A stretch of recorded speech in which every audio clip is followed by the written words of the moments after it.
Mesdames et messieurs, merci encore d'être les nôtres à Top Kinefo. Voilà encore aujourd'hui, j'ai le plaisir de vous présenter ce nouveau numéro de ce soir, vendredi 29 avril 2024. Voilà, en tout cas, l'actualité est celle que notre monde en a bien toujours grâce à la magie et à la technologie. Nous savons tous que l'actualité est autour. Il y a Henri Magique qui vient de rejoindre Corneille Nangaa et le M23. Ça crée polémique. Il y a certaines politiques au Yobalobi que non, il faut arrêter tous les cadres du PPRD et il y a FCC. Donc la famille politique de Joseph Kabila, tous ces cadres-là, il faut qu'on kangaba. Bien que PPRD a fait un communiqué, il y a qu'on s'est désolidarisé avec les cadres au Nyon sur lequel rejoindre qu'on est dans M23. La question se pose, est-ce que ils ont double jeté que la famille politique de Joseph Kabila et lui-même Joseph Kabila Bazako jouer pour distraire l'opinion et les autorités actuelles. C'est communiqué. Et voilà la raison pour laquelle tout est poto analysé. Et il y a certaines aussi, les pratiquants du droit, par rapport à ma proposition, surtout la sortie médiatique, il y a Elisée Tamboa Salaki, devant la presse, où il a proposé certaines mesures contre le cadre à PPRD. Et les pratiquants, il y a le droit à l'objet que non, on ne peut jamais retirer l'agrément. Il y a PPRD. Ce qui les enquêtes ont mené et a prouvé que non, baza na mèche nanang. Dans le contexte actuel, il y a la sécurité. La façon dont les choses sont collées. La façon dont les Congolais dénonçaient déjà un complot. Au soupçonner déjà l'ancien régime de Joseph Kabila. Bango peut soutenir le M23.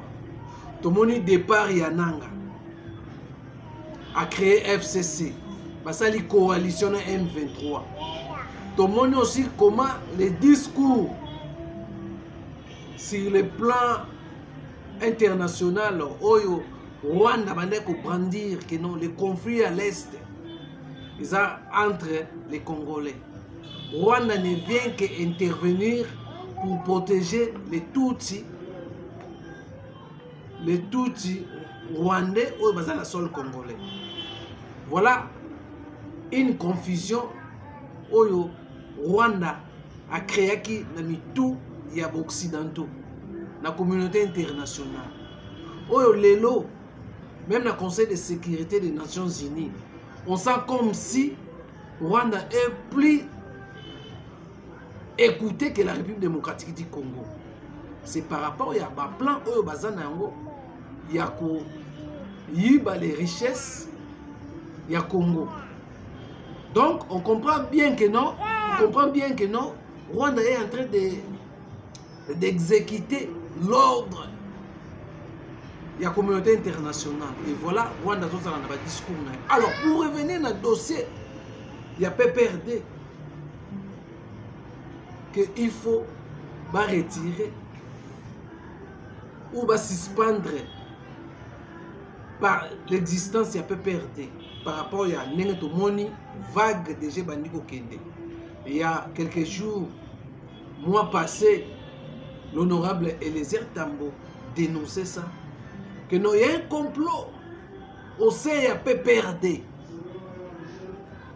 Quelques cadres à PPRD, tout le monde, bon, surtout ils utilisent les jeunes pour pas qu'ils rejoignent Nanga. Aujourd'hui, les lots et les zéros partout ma critique qui et les zéros parfois.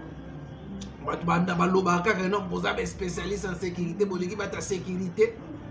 Voilà les lots comment les régimes actuels défendent le pouvoir na bango selon ba sentiment, selon ba selon avantage au bango bazokozo. Donc on comprend, c'est comme si la distraction ils appellent na kati ya régime oyo ya Félix Tshisekedi. Quand les journalistes quand les Congolais dénoncer ce qui se passe, c'est comme si mais ils sont concentrés dans le pouvoir. Ils sont concentrés comment gagner marché, comment donc ils sont là pour que intérêt na bango, mais l'intérêt à pouvoir na bango ko sauvegarder en côté. Voilà aujourd'hui PPRD. Comment les cadres de la PPRD va traverser. Peu misous baza déjà baza ko kota baza déjà nandila baza ko kende. Donc la position ou la proposition à ba Congolais par rapport à retirer d'abord l'agrément à PPRD en attendant les informations peut qu'on mettre la surveillance. Joseph Kabila en surveillance et quelques cadres oh bazo ko manipuler certains jeunes bazo boya ko s'afficher directement bazo tinde nombre de jeunes mais sur to zongi na lors il y a création et alliance Fleuve Congo ya Nanga avait dit quoi il y a discours naie oh ala kisei na dans l'opinion nationale et internationale, AFC Salami, ils ont composé plus de 350 personnalités politiques, dont Bamissou Baza na kati ya régime, na kati ya pouvoir. Oh nanga kosale le côté, oh nanga boy, le lot comme on a comment la personnalité politique va comme rejoindre. Toloba qui a le jour où le gouvernement copima, comment va traverser la raison pour laquelle Mosso a compris les enjeux instauré qui l'Assemblée nationale, bien que traité qui bien que ça violation que pas ça là va répertorier tous les députés nationaux au bazan opposition, na au bazan la majorité, bazan la reconnu. C'était une façon il y a kanga bango par rapport à ce qui se passe na mboka na biso. Et voilà la raison pour laquelle aujourd'hui to comme la situation oyo pour moi je pense que il faut qu'on retire d'abord momentanément l'exercice il peut perdre na Congo. Kota batwana nyonso faut bloquer bango, batwa ba cadre nyonso faut bloquer bango. Le Congo est en danger malgré le pouvoir. Surtout ba ministre bazo signer des affaires courantes ba na ko welela. To éviter ba welela pour na ba intérêt nini. Oh lelo Congo toujours subir, oh toujours Congo ça ko subir. Où on sent comme si le gouvernement n'existait pas, les autorités exaltées.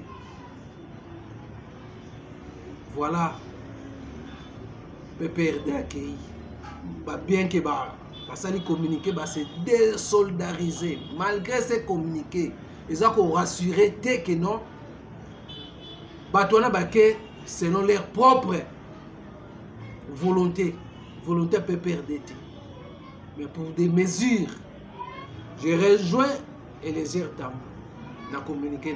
Alors, je vous convie d'abord de suivre ce qu'a dit Eliezer Tambwe, puis de revenir pour comprendre que nous allons. Eliezer passe dans la torte. Il a proposé le ministre intérieur Est-ce que le ministre a kosale la yango? Le régime, c'est comme si bazo là la trop. Tout là ne peut on se retrouve. Nous demandons devant le média au ministre de l'Intérieur de prendre les mesures conservatoires. Quelles sont les mesures conservatoires? La suspension de l'existence légale du PPRD, ça c'est notre première demande. La deuxième demande que nous demandons, que nous formulons à l'endroit du ministre de l'Intérieur, c'est de mettre sous haute surveillance tous les cadres du PPRD. Parce que nous sommes quand même surpris du fait qu'il y en a qui sont sortis par le Congo-Brazzaville. Moi, j'avais donné, je crois, 5 sorties. Et tout le monde était agité. J'ai dit, ils vont envoyer un groupe qui ira à Lubumbashi, qui vont sortir par la Zambie. D'autres devraient aller par Kalemi pour sortir par le Burundi. Et il y en a qui devraient aller par l'Ituri, sortir par là, par l'Ouganda. Il y en a qui devraient aller par Goma. Mais comme Goma, des fois, ils hésitent, ils devraient aller par là. Mais je vous ai aussi dit que vous allez voir les gens qui voudront, qui vont sortir comme s'ils allaient, je ne sais pas, en Éthiopie ou au Kenya. Tout ça pour se rencontrer. Parce que le plan, c'était qu'ils pouvaient sortir au plus tard les 18 mars. Les 25, même s'ils les ont présentés aujourd'hui, c'est compte tenu de notre révélation qui a perturbé presque leur calcul.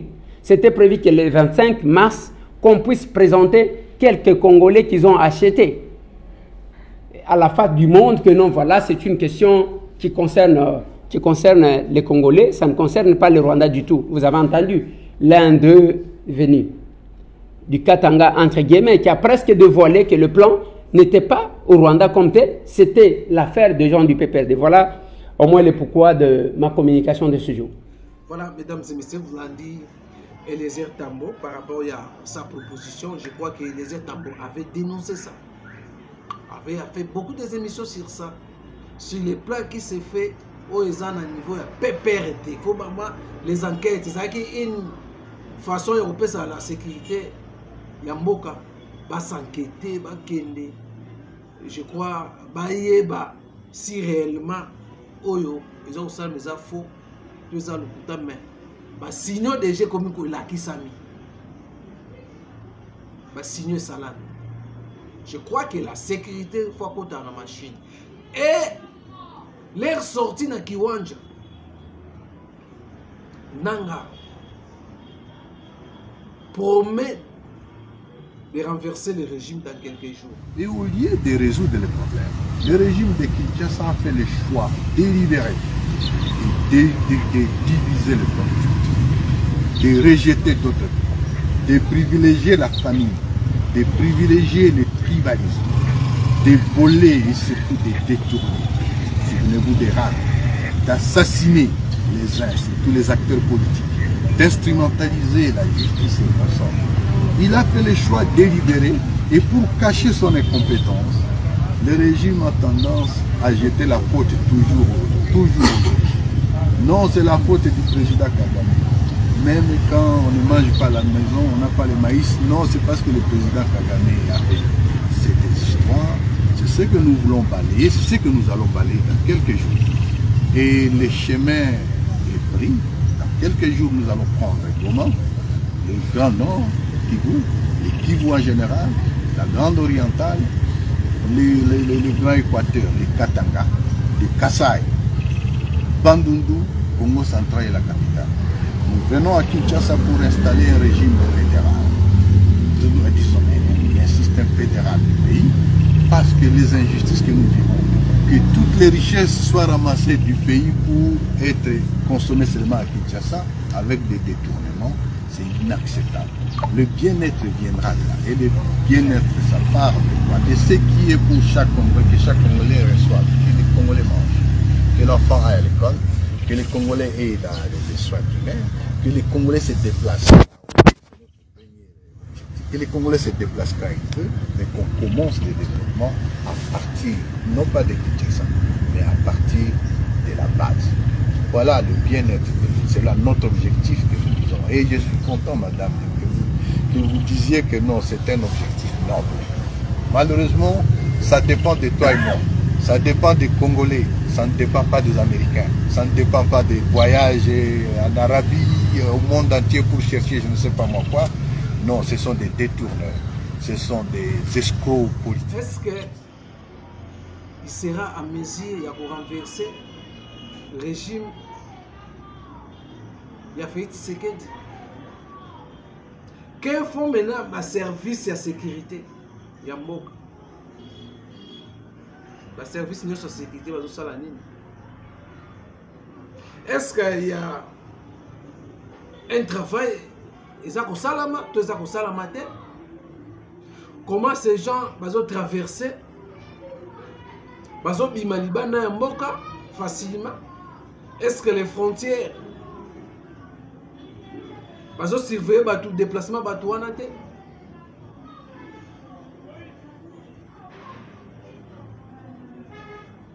Voilà, vous l'avez dit dans le lobby.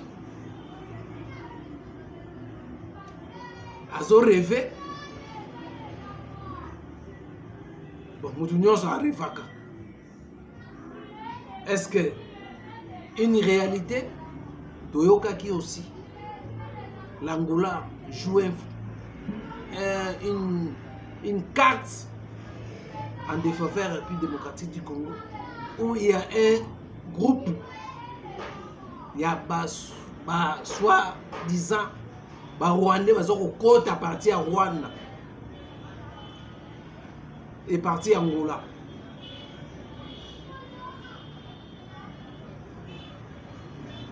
Voilà, mesdames et messieurs. La situation est tellement sérieuse au Sakanate. To éviter.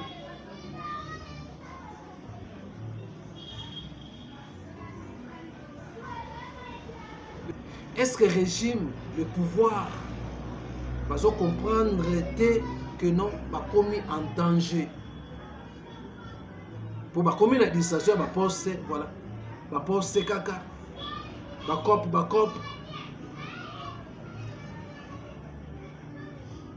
Pour éviter qu'est-ce qui va se passer? Est-il nécessaire dans le contexte actuel il y a mettre le cadre nyonso bandana Joseph Kabila? Il faut surveiller, il faut empêcher la sortie na ye.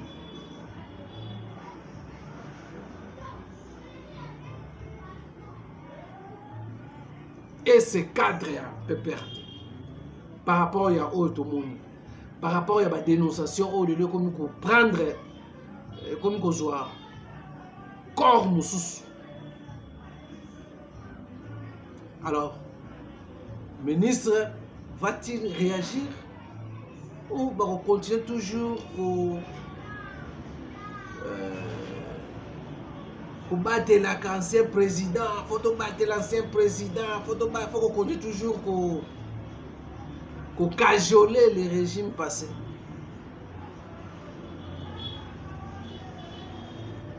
Voilà, pour ça comme si le pouvoir fait ce qu'il dit, parce qu'on va conserver en bien le plus longtemps possible. Alors, mesdames et messieurs, nous allons prendre un point aussi. Dans le fond, on a dit parenthèse à Koloba. Pendant que le discours de Paul Kagame est écouté, la communauté internationale a plus oreille sur ce que Rwanda a Koloba. Et lors du Conseil de sécurité, les représentants de la République démocratique du Congo, je crois que si ces gens sont sincères sur le plan diplomatique, la communauté internationale, ce qu'a dit les représentants Zenon Mukongo dans le Conseil de sécurité des Nations Unies, dont je voulais suivre, je crois que soki bakozala sincere ya koyoka makambo ebimi bakozala sérieux par rapport à tout ce que Rwanda a koloba. Il faut arrêter de soutenir Rwanda.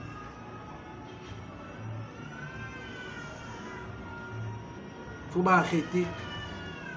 Alors, je vous convie de suivre et puis on se retrouve tout à l'heure. Je ne vais pas vous retenir longtemps, mais je voudrais tout simplement faire remarquer que l'ambiance à laquelle vous venez d'assister aujourd'hui, ici, c'est justement l'ambiance qui prévaut sur terrain. Vous avez dans la sous-région un pays, un seul pays, qui nargue tous ses voisins. Vous en avez la démonstration avec ce que le Burundi vient de dire. Le Rwanda prétend que, je suis déjà revenu sur cette question, je ne vais pas insister, qu'ils sont au Congo pour la sécurité des Tutsis. Mais voici la contradiction. Est-ce qu'il n'y a pas de Tutsis au Burundi? Il n'y a pas de Tutsis burundais qui vivent en République démocratique du Congo. Pourquoi seulement les Tutsis rwandais? Et ils vous disent, nous ne voulons pas l'externalisation du conflit congolais qui est un conflit interne. Très bien. Mais qu'est-ce que vous voulez faire au Congo? Si c'est un conflit interne, mais restez chez vous. Vous ne voulez pas que le conflit congolais soit externalisé. Mais en même temps, vous envoyez vos troupes sur le territoire congolais et après, vous criez à l'extermination des Tutsis, vous criez au discours de haine et vous criez au FDLR. Les FDLR dont le Rwanda parle ne sont pas des Congolais, ce sont des Rwandais. Ce sont des Rwandais qui ont commis le génocide en 1994 au Rwanda contre les Rwandais, mais qui ont fui, qui ont trouvé refuge en République démocratique du Congo. Ces forces des FDLR ont fait l'objet d'une éradication par les troupes rwandaises et congolaises conjointement dans les années passées. Il existe sur les réseaux sociaux, je chercherai cette vidéo-là pour la faire, pour la rendre officielle, une vidéo dans laquelle l'ancien ambassadeur du Rwanda en République démocratique du Congo, M. Vincent Karega, déclarait en 2018 que les Tutsis, plutôt les FDLR, ont été éradiqués de la RDC au point où ils ne constituent plus une menace pour le Rwanda. Ça a été dit. Et les vidéos existent. C'est le Rwanda qui l'a dit à l'époque. C'est pour vous dire en bref qu'en réalité, le Rwanda n'est là que pour exploiter les richesses de la République démocratique du Congo. Nous l'avons dit la fois passée. Je suis revenu sur la question des FDLR parce que je n'en avais pas parlé la fois passée. Mais un aspect sur lequel il faut insister. Le dernier rapport du groupe d'experts, paragraphe 30, je le souligne encore, l'a bien spécifié que parmi les troupes, les contingents rwandais qui se battent sur le territoire de la République démocratique du Congo, il y a des FDLR qui avaient été rapatriés au Rwanda, que le Rwanda a recyclé, qu'il renvoie sur le territoire congolais pour combattre l'armée congolaise. Voici le jeu auquel le Rwanda se livre. Et je ne souhaiterais pas que le Conseil de sécurité reste dupe de ce jeu. Vous avez vu que la malice a été poussée plus loin, au point de déranger tous les voisins pratiquement. Je ne doute pas que, à la prochaine réunion, qu'il y ait encore un troisième voisin qui vienne se plaindre ici. Madame la Présidente, je vous remercie. Voilà, mesdames et messieurs, vous avez suivi vous-même les représentants de la RDC dans les Nations Unies. Comment il a défendu la République démocratique du Congo. Comment il a mis même Rwanda, où il y a ça qui discours contre Mir et même les pays qui soutiennent Rwanda. par rapport à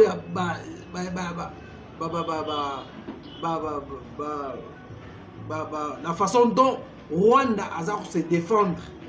Et mon ami que non, Rwanda a kokosa. Comme c'est un plan contre la République démocratique du Congo. Mais je ne sais pas s'ils vont pour ça la rétropédalage. Il y a Oebima qui n'a pas représentant. Il y a RDC dans les Nations Unies. Je crois que complètement ma casse. Voilà, mesdames et messieurs, c'est par ici que nous clôturons notre réplique de l'essentiel de l'actualité. Merci les millions sur Zagé Belé Roulana Bisso. Tokutani prochainement. Le numéro, portez-vous bien. Bye bye.